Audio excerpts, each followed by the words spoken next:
Good afternoon दोस्तों।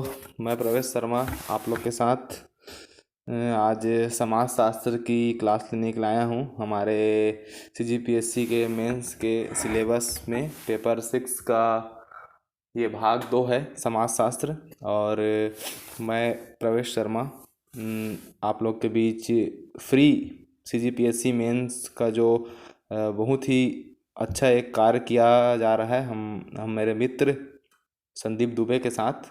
संदीप दुबे इन्होंने मुझे प्लेटफॉर्म दिया यहाँ पढ़ाने के लिए। मैं उनका बहुत बहुत धन्यवाद करता हूँ इस बात के लिए। और आगे मैं पूरी समाजशास्त्र की क्लास लूँगा और हम पूरा समाजशास्त्र को इसमें देखेंगे। समाजशास्त्र का विंटेज अगर सीजीपीएससी पेपर 6 में देखें तो 50 नंबर का है। 50 नंबर के क्वेश्चन यहाँ से आते हैं और बहुत सरल क्वेश्चन आते हैं और बहुत सरल इसका आंसर होता है।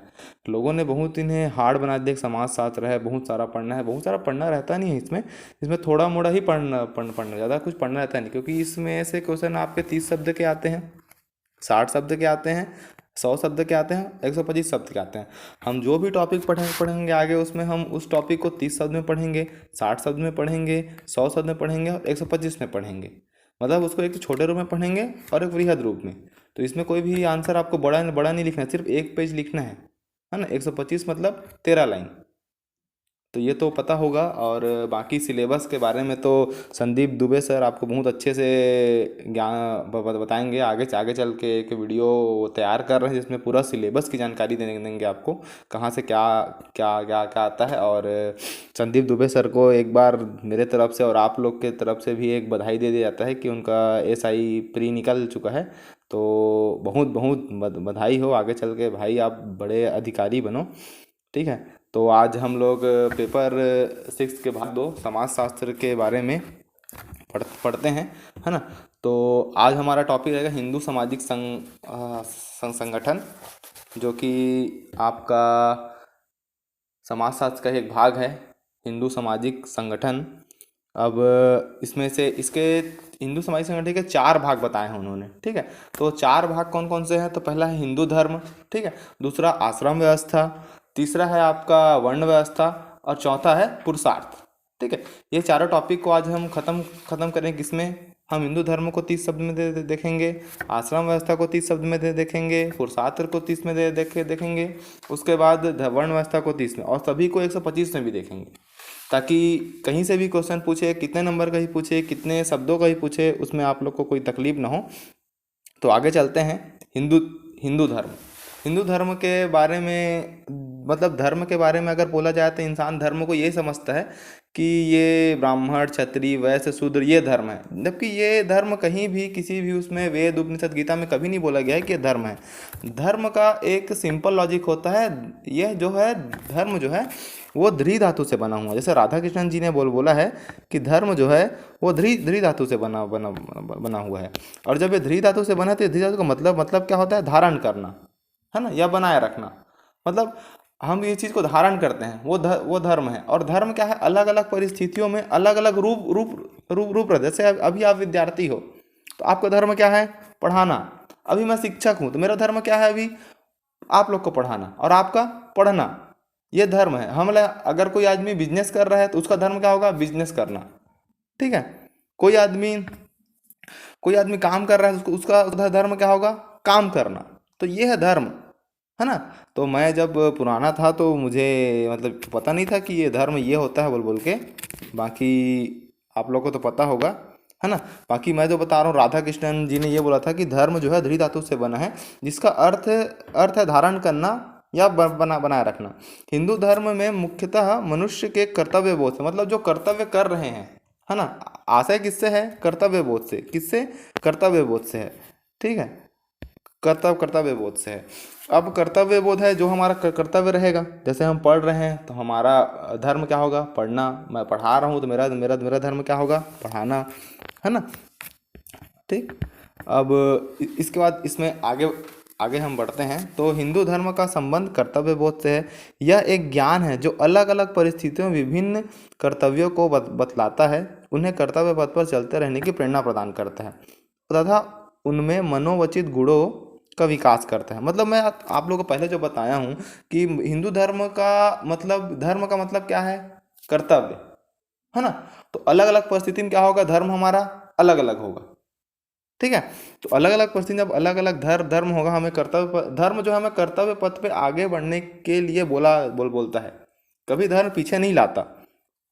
ठीक है, उसी तरह वेद, उपनिषद, गीता, स्मृतियाँ, पुराण या मनुष्य के अंतःकरण हिंदू धर्म के मूल स्रोत हैं। ठीक है, मतलब हिंदू धर्म के मूल स्रोत अगर पूछ देता है ना 30 सद में, तो क्या लिखोगे, तो ये है वेद, उपनिषद, गीता, स्मृतियाँ, पुराण। ठीक है, ये सब क्या है, हिंदू धर्म के मूल स्रोत हैं। अब हम आगे इसी में बढ़ते हैं। हिंदू धर्म में व्यक्ति के कर्तव्यों की व्याख्या की गई है। यह बतलाया गया कि अलग अलग परिस्थिति में देश, काल, पात्र अनुसार व्यक्तियों के कर्तव्य भिन्न भिन्न होते हैं। ठीक है, तो यही बात मैंने आपको यही बात मैंने जब हिंदू धर्म शुरुआत किया तो बताया था आप लोग को कि हिंदू धर्म क्या है, धृ धातु से बना है, जिसका अर्थ क्या होता है, धारण करना या बनाए रखना, है ना। हिंदू धर्म क्या करता है, कर्तव्य बोध के बारे में, कर्तव्य पथ के बारे में निर्णय लेता है कि हमारा कर्तव्य क्या है।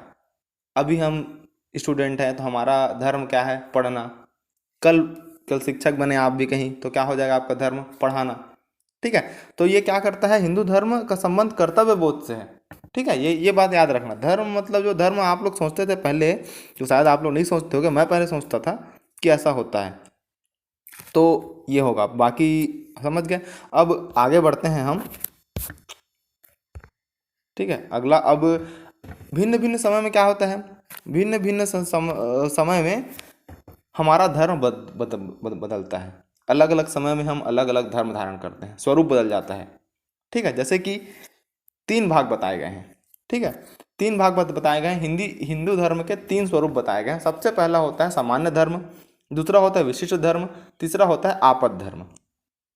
ठीक है, इसमें ज़्यादा नहीं, एक एक लाइन का कुछ कुछ पढ़ना है, ज़्यादा डील में नहीं पढ़ना है, क्योंकि इस चीज़ को अगर मैं डील में करूँगा तो आप कन्फ्यूज आओगे कि मैं इसको 2 शब्द में बता देता हूँ, फिर कन्फ्यूज हो गए सर इसको 125 में कैसे करें, 60 में कैसे करें, 100 में कैसे करें।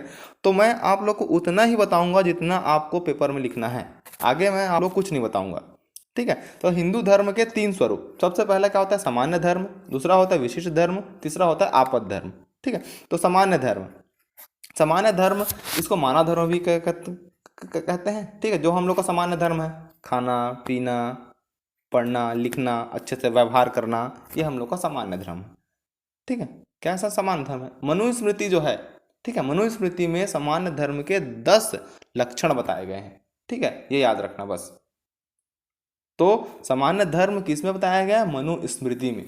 ठीक है, एक ऋषि है मनु, उनकी स्मृति में। ठीक है, उन्होंने लिखा है जिसमें बताया गया, मनुस्मृति में सामान्य धर्म के 10 लक्षण बताए गए हैं। ठीक, दूसरे में आते हैं विशिष्ट धर्म। इसे सर्वधर्म के नाम से जाना जाता है। विशिष्ट धर्म के अंतर्गत वर्ण धर्म, आश्रम धर्म, कुल धर्म, राजधर्म, युग धर्म, मित्र धर्म आदि आते हैं। ठीक है, तो सबसे पहला क्या है हम लोग का, सामान्य धर्म। ठीक है, तो सामान्य धर्म में मानव धर्म भी तो इसे सर्वधर्म के नाम जाना जाता है। विशिष्ट धर्म के अंतर्गत वर्ण धर्म, आश्रम धर्म, कुल धर्म, राजधर्म, युग धर्म, मित्र धर्म, गुरु धर्म आदि आते हैं। अगला हम लोग का धर्म आता है आपद धर्म। आपत्ति काल या संकट के समय व्यक्ति को अपने सामान्य और विशिष्ट धर्म में कुछ परिवर्तन कर लेना चाहिए। ठीक है, आपद धर्म मतलब आपत्ति काल। ठीक है, जैसे कुछ आपत्ति आता है तो इंसान के धर्म में परिवर्तन होता है।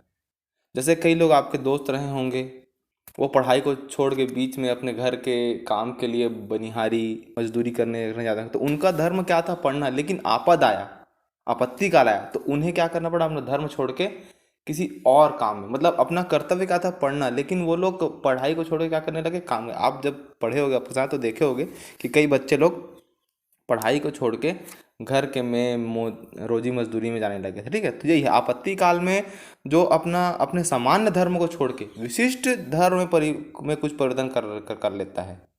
ठीक है, सामान्य धर्म और विशिष्ट धर्म में कुछ परिवर्तन कर लेता है, उसी को क्या बोलते हैं, आपद धर्म, जो कि इसमें आता है आपत्ति काल में आता है। ठीक है, तो हिंदू सामाजिक संगठन के अंतर्गत हिंदू धर्म, ठीक है ना। एक छोटा छोटा अगर मैं आप लोग को बताऊं कि हम लोगों ने क्या सीखा। तो हिंदू धर्म से, हिंदू समाज संगठन हिंदू धर्म में धर्म जो है राधा कृष्णन के अनुसार धर्म जो है धृ धातु से बना है, जिसका अर्थ होता है धारण करना या बनाए रखना। ठीक है।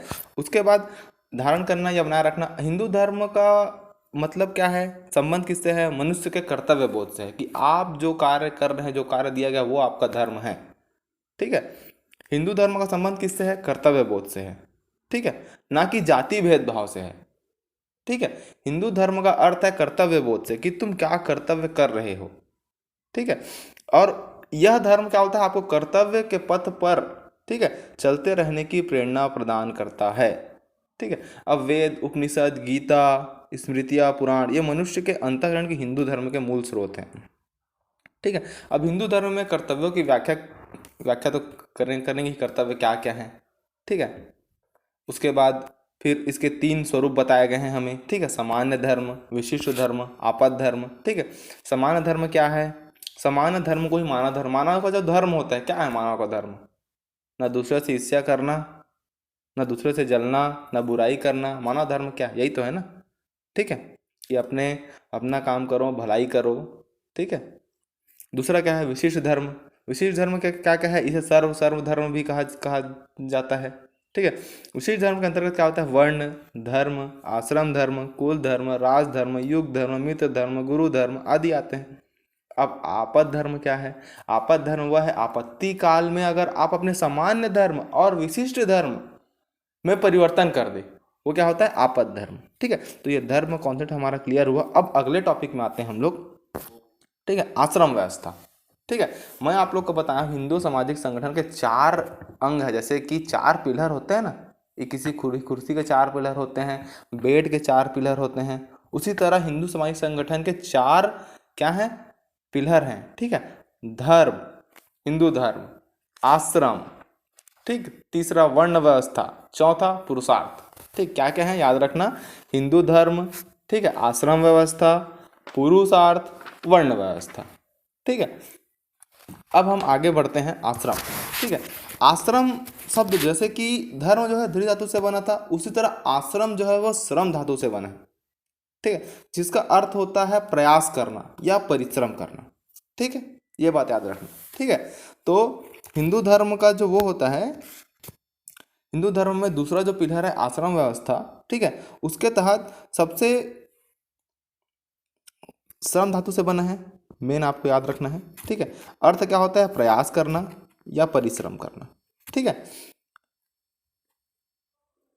इस इसका सर्वप्रथम उल्लेख, मतलब आश्रम जो व्यवस्था था उसका सर्वप्रथम उल्लेख किया गया है जलोपनिषद में। ठीक है। उपनिषद बहुत सारे हैं हमारे, पता है ना। आगे जब इतिहास की क्लास मैं लूँगा या कोई और सर लेंगे तो आप लोग को बताएंगे कि क्या होता है। ठीक है, उपनिषद क्या होता है।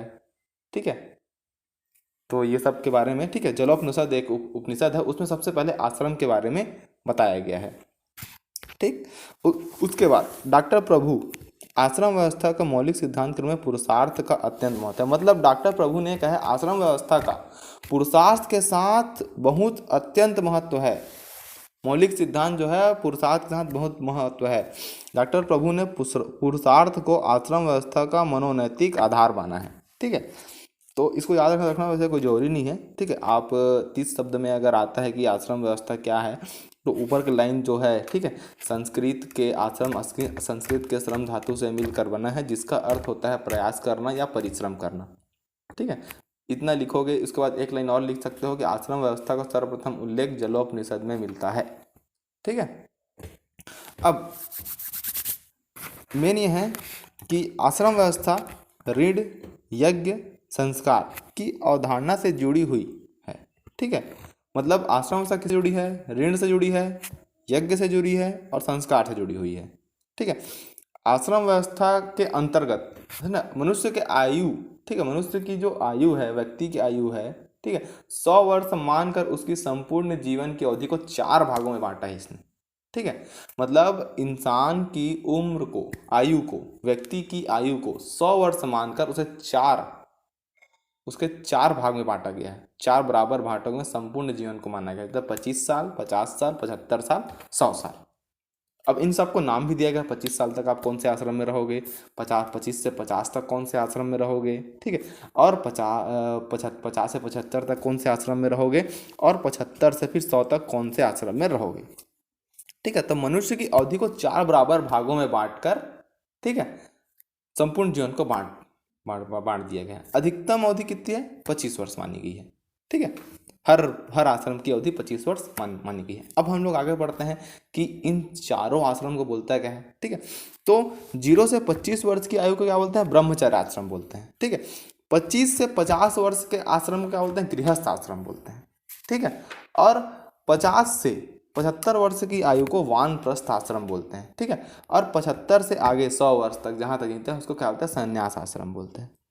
ठीक, ब्रह्मचर्य आश्रम, गृहस्थ आश्रम, वानप्रस्थ आश्रम, संन्यास आश्रम, ये चारों हैं। ठीक है, अब इन इन इन चारों में ब्रह्मचर्य आश्रम, तो अब इसमें हम ब्रह्मचर्य आश्रम 25 वर्ष की आयु तक है। ठीक है, तो सबसे पहला इसी को पढ़ते हैं। ब्रह्मचर्य आश्रम होता क्या है, तो उपनयन संस्कार मतलब जनेऊ संस्कार। ठीक है, तो बहुत लोगों को पता नहीं होगा, तो एक एज के बाद 14-15 के बाद, ठीक है, 12-13-14-15 के बाद जनेऊ संस्कार होता है।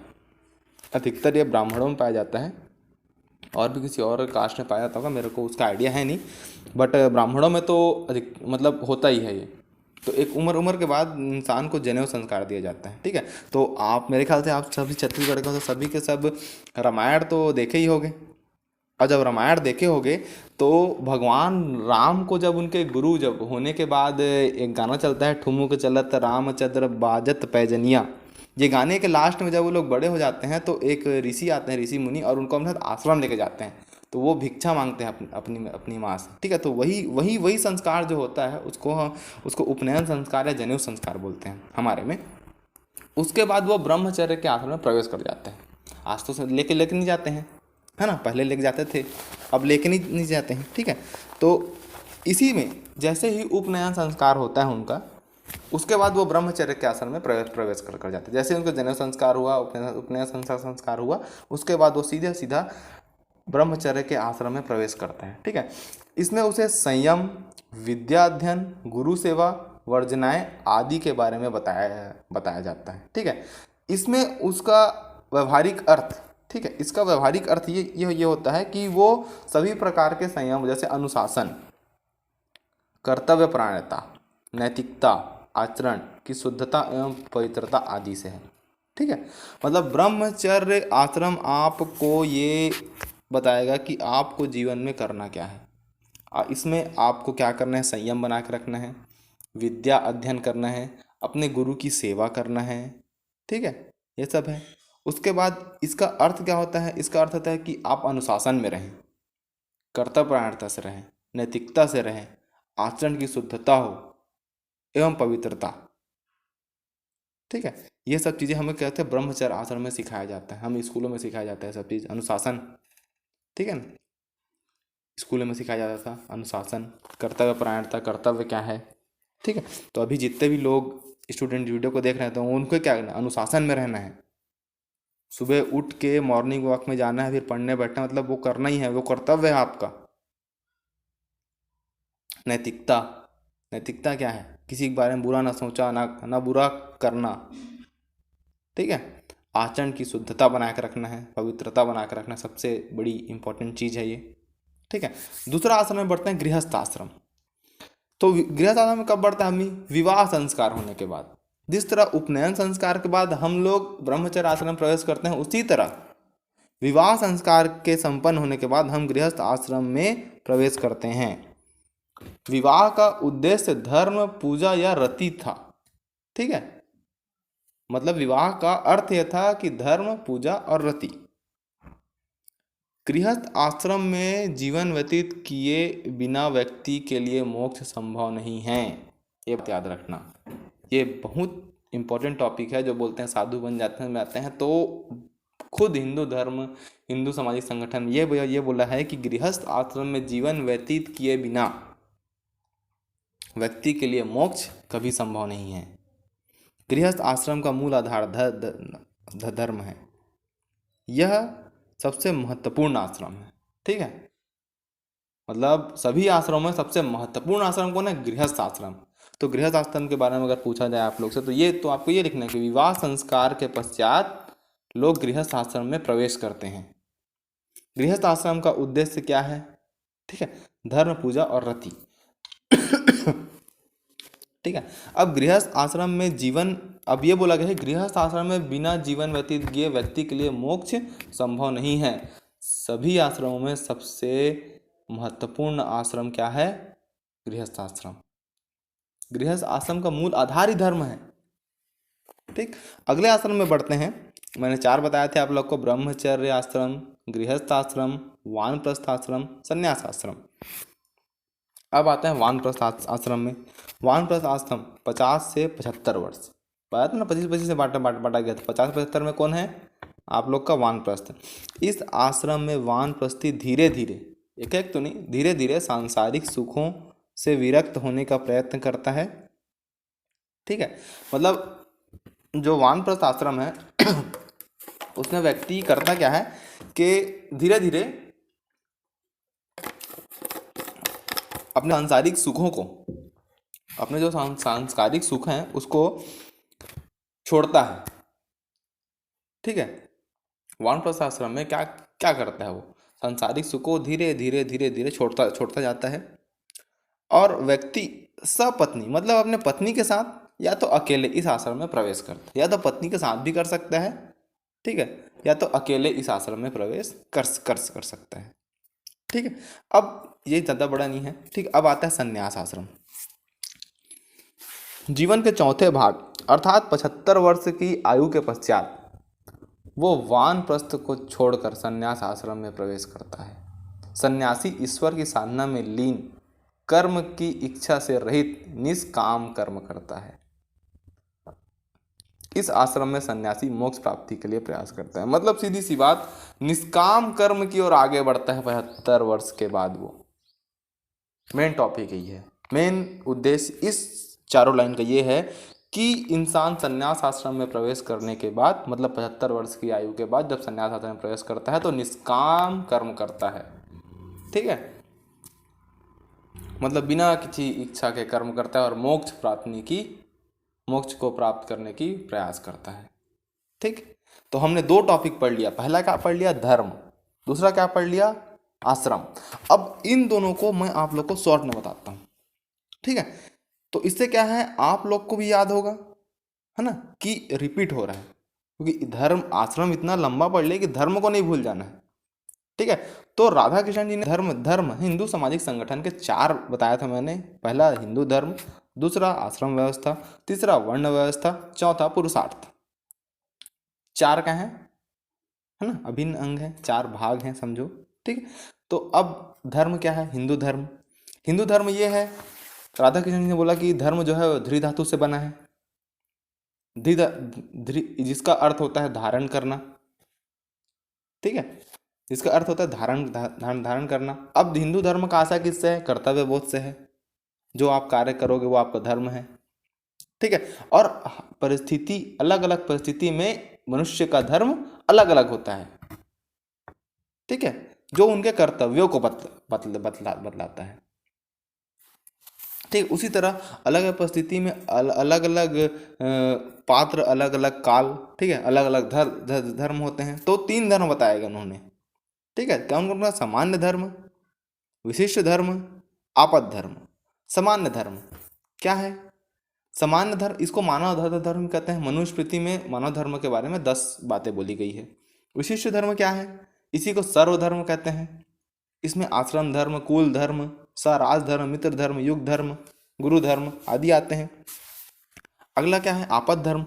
आपद धर्म का मतलब ये होता है कि आपत्ति काल में जो अपना, मतलब कि सामान्य धर्म और विशिष्ट धर्म को छोड़ के कोई और धर्म धारण कर लेता है, वो क्या हो गया? आपद धर्म हो गया। आश्रम व्यवस्था। आश्रम व्यवस्था भी संस्कृत के श्रम धातु से बना है, जिसका अर्थ होता है प्रयास करना या परिश्रम करना। ठीक है, इसे सर्वप्रथम किसने बोला गया था? जलोपनिषद में मिलता है। ठीक है, अब उसके बाद उसका कुछ नहीं करना है, आपको सिर्फ ये लिखना है, ठीक है, कि मनुष्य की आयु को 100 वर्ष मानकर संपूर्ण जीवन को 4 भागों में बांटा गया है। और प्रत्येक को आश्रम की अवधि 25 वर्ष मानी गई है। प्रत्येक आश्रम की अवधि 25 वर्ष मानी गई है। तो पहला ब्रह्मचर्य आश्रम, दूसरा आपका गृहस्थ आश्रम, तीसरा आपका वानप्रस्थ आश्रम, चौथा संन्यास आश्रम। ठीक है, तो पहला क्या है, ब्रह्मचर्य आश्रम। उपनयन संस्कार के बाद आपका ब्रह्मचर्य आश्रम शुरू हो जाता है, जिसमें आपको अनुशासन, कर्तव्यपरायणता, नैतिकता, आचरण की शुद्धता, पवित्रता बताई जाती है। गृहस्थ आश्रम आता है आपका 25 से 50 वर्ष। ठीक है, तो विवाह संस्कार के बाद आपको गृहस्थ आश्रम में प्रवेश दिया जाता है। ठीक है, गृहस्थ आश्रम का मूल आधार धर्म है, सबसे महत्वपूर्ण आश्रम माना गया है। गृहस्थ आश्रम में विवाह का उद्देश्य धर्म, पूजा और तथा रति था। ठीक है, उसका बाद वानप्रस्थ आश्रम। इस आश्रम में क्या होता है, वानप्रस्थी क्या होता है, धीरे धीरे संसारी सुख को त्याग के इस आश्रम में प्रवेश करता है। व्यक्ति सपत्नी तथा अकेले इस आश्रम में प्रवेश करता है, मतलब पत्नी साथ भी प्रवेश कर सकता है और अकेले भी प्रवेश कर सकता है। अगला आता है संन्यास आश्रम। 75 वर्ष की आयु के बाद वानप्रस्थ को छोड़कर संन्यास आश्रम में प्रवेश करता है और सन्यासी ईश्वर की साधना में लीन, कर्म की इच्छा से रहित निष्काम कर्म करता है। ठीक है, इस आश्रम के से सन्यासी मोक्ष प्राप्ति की प्रयास करता है।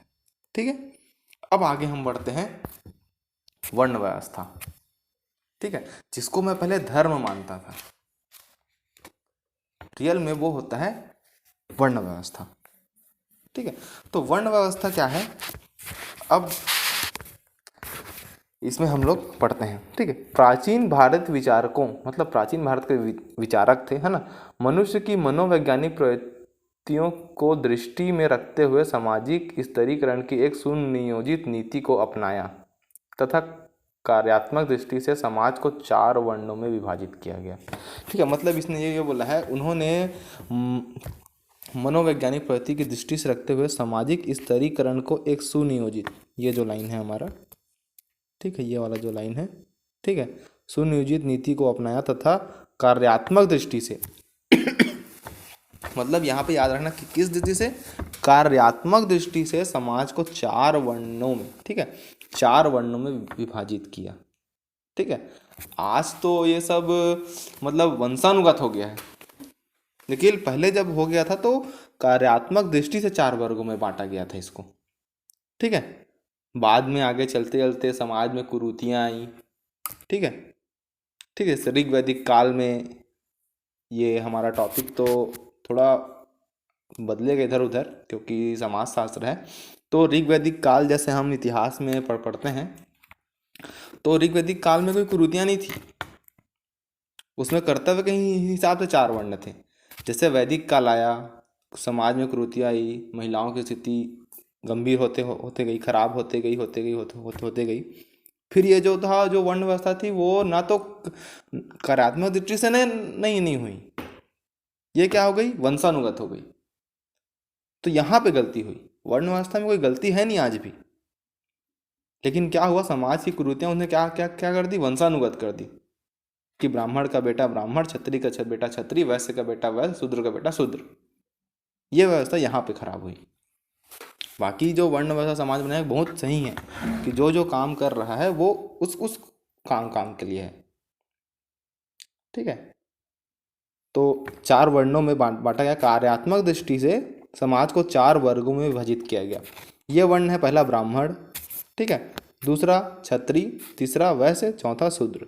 ठीक है, ठीक, तो ये आपके 4 वर्ण हैं, तो ब्राह्मण, क्षत्रिय, वैश्य, शूद्र। ठीक है, वर्ण व्यवस्था भारतीय सामाजिक संगठन के मौलिक तत्व के रूप में पाई जाती है। ठीक है, ये समाज के जरूरी भी है, वर्ण व्यवस्था समाज के लिए जरूरी भी है। ठीक है, लेकिन ना कि वंशानुगत। आज भी कार्यात्मक दृष्टि से अगर वर्ण व्यवस्था किया जाए तो ये बहुत सही है। ठीक है, अब जैसे हमने सभी में क्या पढ़ा है, धर्म धी धातु से बना है, आश्रम श्रम धातु से बना है, उसी तरह वर्ण शब्द भी वी धातु से बना है। ठीक है, वी धातु से बना, जिसका अर्थ है वर्ण या चुनाव करना। ठीक है, सर्वप्रथम वर्ण शब्द का प्रयोग ऋग्वेद में रंग अर्थात काले और गोरे के रंग के लिए किया जाता था। प्रारंभ में आर्य तथा दास इन दो वर्णों का उल्लेख मिलता है। ठीक है, तो वर्ण का अर्थ क्या होता है? संस्कृत में व्री धातु से मिल जिसका अर्थ होता है वर्ण करना या चुनाव करना।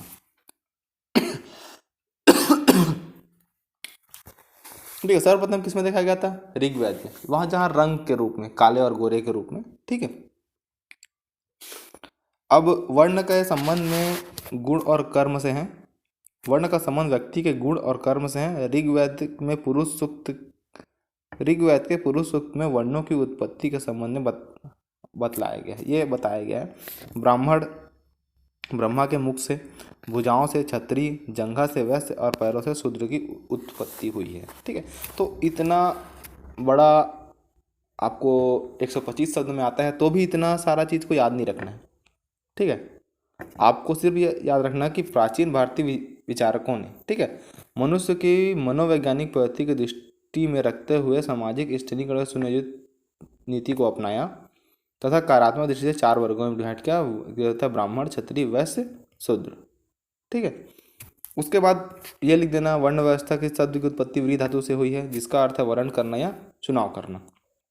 हो गया। बाकी ये इतना बड़ा लिखने का जरूरत है नहीं। ठीक है, कि ब्रह्मा से, ब्राह्मणों की मुख से, भुजाओं से क्षत्रियों की, जंघा से वैश्य की, पर शूद्र की, इतना ये जरूरी नहीं है। आपको ये बताना है कि प्राचीन समय में जो विचारक थे उन्होंने कार्यात्मक दृष्टि से वर्णों को 4 वर्णों में बांटा गया है, जिसमें पहला ब्राह्मण, दूसरा क्षत्रिय, तीसरा वैश्य, चौथा शूद्र। ठीक है, ये लिखना कार्यात्मक दृष्टि से।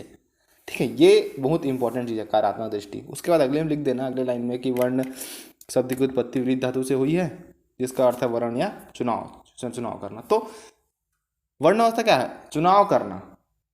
आपको चुनाव करना है कि मैं ये काम करूं, मैं युद्ध लड़ूंगा तो मैं क्षत्रिय, मैं बिजनेस करूंगा, ठीक है, तो वैश्य।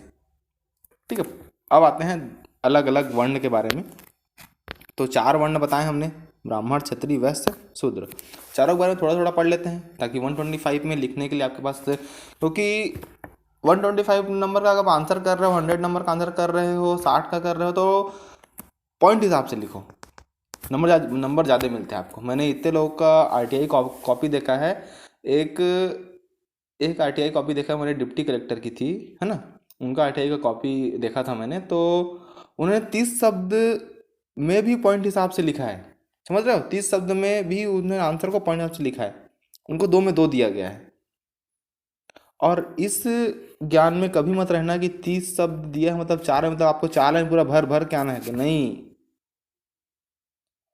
अगर एक लाइन में आंसर बन रहा है तो एक लाइन में ही आंसर लिखो। धर्म क्या है? धर्म धृ धातु से बना है, जिसका अर्थ होता है धारण करना। ठीक है, धर्म का अर्थ कर्तव्य बोध से है। बस हो गया, ज़्यादा लिखने की जरूरत नहीं है। ठीक है, आगे हम विभिन्न धर्मों के बारे में पढ़ते हैं। तो सबसे पहला होता है ब्राह्मण का धर्म, दूसरा क्षत्रिय धर्म, तीसरा वैश्यों का धर्म, शूद्रों का धर्म। ब्राह्मण का धर्म क्या है? पठन पाठन करना, जिसमें लिखा है अध्ययन, अध्यापन, यज्ञ करना, दान देना, दान लेना। ठीक है, इन सभी धर्मों के संबंध सात्विक गुणों के साथ आते हैं।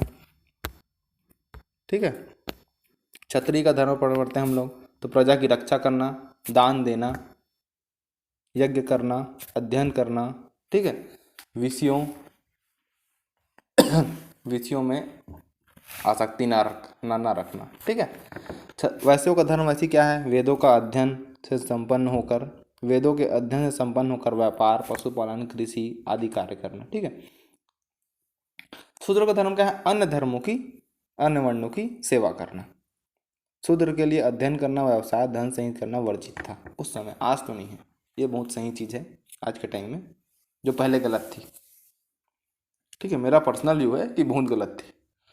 आप किसी को अध्ययन करने से, व्यवसाय करने से, धन संग्रह करने से नहीं रोक सकते। ठीक है, बहुत अच्छा संविधान बनाया गया है हमारा। ठीक है, उसी के तहत, ठीक है, मौलिक कर्तव्य, मौलिक अधिकार बताया गया है इसमें। ठीक है, तो ब्राह्मण का धर्म क्या है? पठन पाठन करना, बस यही लिखना। ठीक है, दान देना, ठीक है, यज्ञ करना, बस। क्षत्रिय का धर्म क्या है? अध्ययन करना। ठीक है, अध्ययन करना, प्रजा की रक्षा करना, दान देना, यज्ञ करना, ये भी उसके हैं। वैश्यों का धर्म क्या है? विद्या अध्ययन करने के बाद, उस समय तो विद्या अध्ययन बोल सकते हो, उसमें वेदों का अध्ययन, वेदों का अध्ययन करने के बाद व्यापार करना, पशु पकड़ना, कृषि कार्य करना आदि। शूद्रों का धर्म है अन्य वर्णों की सेवा करना। उस समय शूद्र के लिए अध्ययन करना, व्यवसाय, धन संग्रहित वर्जित था। ठीक है, अगला लास्ट हमारा टॉपिक आता है, ठीक है, पुरुषार्थ। अब हमने 3 चीज़ पढ़ लिया। हिंदू सामाजिक संगठन में हमने 3 चीज़ों को पढ़ लिया। सबसे पहला क्या पढ़ा? धर्म किससे बना है? दृढ़ धातु से। अर्थ क्या होता है? धारण करना। ठीक है, किससे है? कर्तव्य बोध से है। 3 प्रकार के धर्म बताए हैं, सामान्य धर्म, विशिष्ट धर्म, आपद धर्म। ठीक है, तीनों को मैंने डील किया आपके साथ। ठीक है, अगले में आते हैं। अगला हम लोग का धर्म के बाद क्या आया? आश्रम आया। आश्रम में क्या बताया गया? श्रम धातु से बना है। ठीक है, जिसका अर्थ क्या होता है? प्रयास करना या परिश्रम करना। ठीक है, सबसे पहले इसे जलो उपनिषद में बताया गया है क्या है। ठीक है, मनुष्य के उम्र को 100 मानकर 4 बराबर भागों में बांटा गया है। ठीक है, पहला ब्रह्मचर्य आश्रम, उपनयन संस्कार के बाद अनुशासन, ठीक है, संयम, विद्या अध्ययन, ये सब। उसका बाद आता है गृहस्थ आश्रम, विवाह संस्कार के बाद सबसे महत्वपूर्ण आश्रम है ये। ठीक है, अगले बार वानप्रस्थ आश्रम, 50 से 75 वर्ष के बीच। ठीक है, तो इससे क्या, इस आश्रम में वानप्रस्थ धीरे धीरे क्या करते हैं? सांसारिक सुख को त्याग करके आश्रम में प्रवेश करते हैं। ठीक है, सब पत्नी क्या? अकेले, या तो पत्नी के साथ या तो अकेले। चौथा क्या है? संन्यास आश्रम। जीवन के चौथे भाग अर्थात 75 वर्ष के बाद क्या है? संन्यास आश्रम में प्रवेश करते हैं। ठीक है, और निष्काम कर्म करते हैं, मतलब बिना कर्म की इच्छा के रहित। ठीक है, निष्काम कर्म करते हैं। ठीक? अगला आते हैं हम लोग का वर्ण व्यवस्था, है ना, जो क्या है, जिसमें क्या है, प्राचीन भारतीय विचारकों ने मनुष्य की मनोवैज्ञानिक प्रवृत्ति में, है ना, कार्यात्मक दृष्टि से समाज को 4 भागों में बांटा उन्होंने। ठीक, ब्राह्मण, क्षत्रिय, वैश्य, शूद्र। ठीक, अब अगला एक है वर्ण की उत्पत्ति वृद्ध धातु से हुई है, जिसका अर्थ होता है वर्ण करना या चुनाव करना, कि आप चुनाव करोगे, आपको दिया नहीं जाएगा। ठीक है, तो विभिन्न विभिन्न प्रकार के वर्णों के धर्म हैं। ठीक है, ब्राह्मण का धर्म है, क्षत्रिय का धर्म है, वैश्य का धर्म है, शूद्र का धर्म है। तो ब्राह्मण का धर्म क्या है? पठन पाठन करना, यज्ञ करना, दान दान दान देना। ठीक है, क्षत्रिय का धर्म क्या है? अध्ययन करना, प्रजा की रक्षा करना, दान देना, यज्ञ करना। ठीक है, उसका वैश्य का धर्म क्या है? वेदों के अध्ययन के बाद व्यवसाय करना, पशुपालन करना, कृषि कार्य करना। शूद्र का धर्म क्या है? अन्य वर्णों की सेवा करना था। शूद्र के लिए अध्ययन करना वर्जित था, व्यवसाय, धन संग्रह वर्जित था। ठीक है, अब हम लोग का अंतिम टॉपिक पुरुषार्थ। पुरुषार्थ में 4 बातों की प्रधानता बताई गई है। ठीक है, सबसे पहला क्या है? शरीर, मन, बुद्धि, आत्मा। पुरुषार्थ के द्वारा इन सभी की संतुष्टि के लिए प्रयत्न या उद्यम किया जाता है, इसी का नाम पुरुषार्थ है। ठीक है, मतलब पुरुष जो है वो इन चारों की प्रधानता, इन्हीं चारों के लिए वो प्रयत्न करता है। ठीक है, इसी का नाम पुरुषार्थ है। ठीक है, और मोक्ष को जीवन का लक्ष्य माना गया है। पुरुषार्थ में मोक्ष जो है वो जीवन का लक्ष्य माना गया है। ठीक है, आगे हम पढ़ते हैं तो बहुत अच्छी चीज़ है, समाजशास्त्र पढ़ोगे तो बहुत सारी चीज़ों का ज्ञान प्राप्त है कि अंतिम लक्ष्य क्या है? पुरुषार्थ ही है, पुरुषार्थ में मोक्ष। पुरुषार्थ का तात्पर्य उद्योग करने या प्रयत्न करने से है। ठीक है, इसके संबंध में कहा गया है कि पुरुषार्थते पुरुषार्थ, जिसका अर्थ है अपने अभिष्ट को प्राप्त करने के लिए प्रयत्न करना, उद्यम का, दोनों एक ही बात है, उद्यम करना ही पुरुषार्थ है। जहाँ अभिष्ट का अर्थ है मोक्ष से है, मतलब अपने अभिष्ट को प्राप्त करने के, जो लिखा गया यहाँ पे, अपने अभिष्ट को प्राप्त करने के लिए उद्यम करना ही पुरुषार्थ है। यही अभिष्ट का अर्थ मोक्ष है, मतलब मोक्ष को प्राप्त करने के लिए परिश्रम करना ही पुरुषार्थ है। ठीक है, तो पुरुषार्थ में अगर 30 शब्द में बोला जाए तो क्या क्या लिखा? पुरुषार्थ में 4 बातों की प्रधानता बताई गई है, शरीर, मन, बुद्धि, आत्मा। ठीक है, अब क्या है? अपने पुरुषार्थ का अर्थ होता है अपने अभिष्ट को प्राप्त करने के लिए उद्यम करना या मेहनत करना, जहाँ अभीष्ट का अर्थ क्या होता है? मोक्ष होता है। ठीक है, उपनिषद गीता स्मृतियों में जीवन के 4 आधारभूत कर्तव्यों के रूप में पुरुषार्थ का उल्लेख मिला गया है। धर्म, अर्थ, काम एवं मोक्ष। ठीक है, क्या है 4 आधारभूत कर्तव्यों को पुरुषार्थ का उल्लेख मिलता है उपनिषद की गीता में। सबसे पहला क्या है? धर्म, दूसरा अर्थ, तीसरा काम, चौथा मोक्ष। ठीक है, मोक्ष को जीवन का लक्ष्य माना गया है, ये देखो हाइलाइटर के रूप में। ठीक है, ये मोक्ष को जीवन का लक्ष्य माना गया है। ठीक,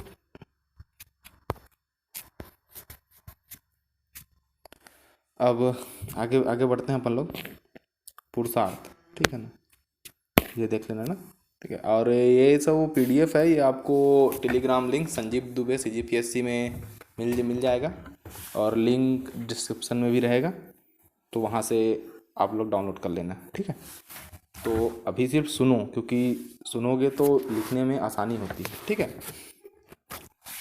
पुरुषार्थ 4 बताया मैंने।